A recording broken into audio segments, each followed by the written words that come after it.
What I wish I knew about iOS 18 before updating? The coolest features you can try right now. With iOS 18 beta, Apple is bringing some exciting new features to your iPhone. You can now personalize your home screen like never before.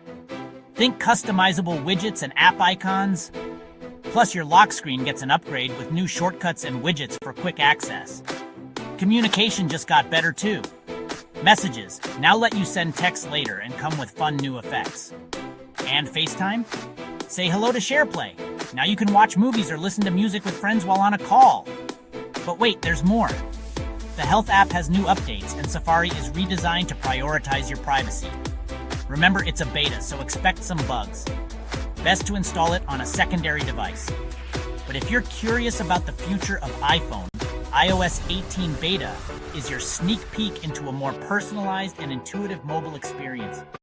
Don't miss out. Update and explore today.